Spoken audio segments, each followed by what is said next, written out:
Assalamu alaikum wa rahmatullah. Bismillah walhamdulillah wa salatu wa salam ala rasulillah wa ba'd. Mes chers frères et sœurs, nous entrons dans la période la plus importante de l'année. Aujourd'hui, bi'idhnillah subhanahu wa ta'ala, je vais vous partager 5 choses fondamentales à savoir sur le mois de Dhul Hijjah. Premièrement, pour commencer, sachez que le mois de Dhul Hijjah n'est pas un mois comme les autres. C'est l'un des mois sacrés en islam. C'est une période où nos bonnes actions sont décuplées. Allah tabarak wa ta'ala dit dans son livre: Inna iddata ash-shuhuri 'inda Allahi 12 shahran fi kitabillah yawma khalaqa as-samawati wal ard minha arba'atun hurum. Al-aya. Le nombre des mois auprès d'Allah est de 12 mois. Dans la prescription d'Allah, le jour où il créa les cieux et la terre, 4 d'entre eux sont sacrés. Et parmi les 4 mois sacrés figure le mois de Dhul Hijjah. Deuxièmement, le mois de Dhul Hijjah est le seul mois où toutes les plus grandes adorations se réunissent. Dans le mois de Dhul Hijjah, on peut prier, jeûner, faire l'aumône et bien sûr faire le hajj. Imaginez-vous, c'est le seul moment de l'année où un musulman peut accomplir à la fois toutes les adorations possibles. Il peut faire le hajj, prier, jeûner, donner l'aumône, lire le Coran, nouer les liens de parenté.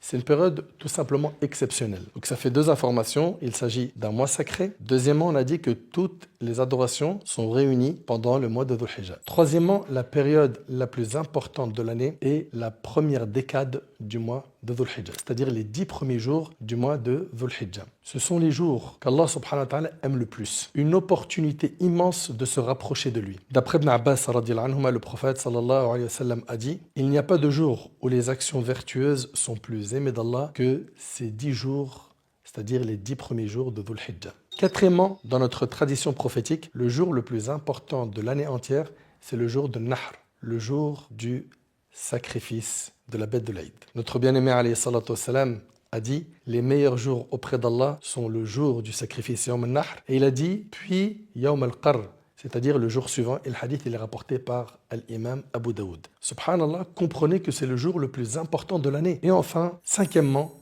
l'acte le plus aimé d'Allah, le jour de l'Aïd, c'est de sacrifier une bête. Le prophète sallallahu alayhi wa sallam a dit: le fils d'Adam n'accomplit le jour du sacrifice aucune œuvre plus aimée d'Allah que le fait de sacrifier une bête. Et le hadith est rapporté par Tirmidhi selon Aïcha. Subhanallah, l'œuvre la plus aimée le jour du sacrifice, le jour de Eid al-Adha, c'est le fait de sacrifier une bête. Allahu Akbar. On le sait tous que faire revivre cette sunna dans notre contexte n'est pas toujours simple. Certains y arrivent et on les encourage à le faire, d'autres n'y arrivent pas. Et pour ceux qui n'y arrivent pas, pour pouvoir profiter pleinement des mérites de cette période, je vous recommande une structure très sérieuse, l'organisation Kapshi. Kapshi se charge d'accomplir votre sacrifice en votre nom dans le respect des règles de notre religion. Faites partie de ceux qui perpétuent la magnifique tradition de notre père Ibrahim alayhi salatu wassalam, tout en faisant rentrer la joie dans le cœur de nos frères et sœurs. Qu'Allah tabarak wa ta'ala accepte vos œuvres. Partagez l'information. Allah subhanahu wa ta'ala vous bénisse. Wa akhiru da'wana anil hamdulillahi rabbil alamin.